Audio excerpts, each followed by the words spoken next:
बहुत सीरियस विषय है जो आज हम इलेक्शन कमीशन के सामने हमने रखा, और ये विषय जो है हमारे सैनिकों के बारे में। कुछ दिन पहले राहुल गांधी जी ने कहा कि नरेंद्र मोदी ने दो तरह के सैनिक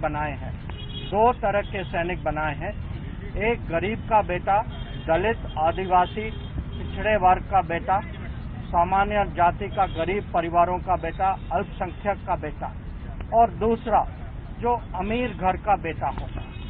ये झूठ है। ये जो है ये डायरेक्टली हमारे आर्म फोर्सेस पर अटैक है। ये विवाद का विषय बनाना चाहते हैं, बीच में उनका मोराल जो है उसको कम करना चाहते हैं, और ये चुनाव का विषय नहीं है, ये राष्ट्रीय सुरक्षा का विषय है। ये अगर चुनाव के दौरान आर्मी पे अटैक होती है, वही आर्मी जो आज हमारी सीमा पे डिप्लॉय हो चुकी है, जो चाइनीज फोर्सेस के खिलाफ देश की सुरक्षा के लिए अपना पूरा बल लगा रही है वहाँ, जो आतंकवाद के खिलाफ पाकिस्तान बॉर्डर पे खड़ी है। अगर आप उस समय उनको ऐसे अटैक करते हैं, बिना कारण के अटैक करते हैं, झूठ फैला के अटैक करते हैं, और ऐसी चीजें कहते हैं कि अगर इन लोगों का ये शहीद भी हो जाए तो भारत सरकार इनके लिए कुछ नहीं करेगी। तो ये हम बहुत इसको सीरियसली मानते हैं, और हमारा अर्ज है इलेक्शन कमीशन को कि इसके बारे में बहुत स्ट्रिक्ट एक्शन लें।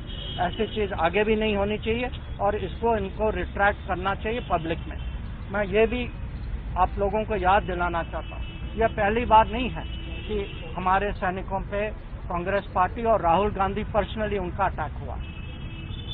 कुछ साल पहले जब हमारे सैनिकों ने अरुणाचल प्रदेश में चाइना का, उनके फौज का आगे आने का उन्होंने पुशबैक किया वहां, उस समय राहुल गांधी ने कहा, पार्लियामेंट में कहा कि हमारे सैनिकों की पिटाई हुई है वहां, और ये अपमान हम देखते रहे हैं। जब बालाकोट सर्जिकल स्ट्राइक हुआ तो उस पर प्रश्न चिन्ह उठाए गए। जब हम लोगों ने उरी में सक्सेसफुल एक्शन लिया, उस पर भी लोगों ने प्रश्न उठाया। जनरल रावत के खिलाफ बहुत सारी चीजें कही जाती थी। तो ये जो आर्म फोर्सेस के खिलाफ जो अटैक्स हो रही हैं, ये देश के लिए बहुत खतरनाक है। ये हमें कभी इसको बर्दाश्त नहीं करना चाहिए। आज हम जो है इलेक्शन कमीशन के सामने आए हैं, पर हम देश के सामने भी ये विषय रखना चाहते हैं कि ये देश बर्दाश्त नहीं करेगी कि हमारे सैनिकों पे ऐसी अटैक्स हों, और ये राजनीतिक कारण के लिए हो।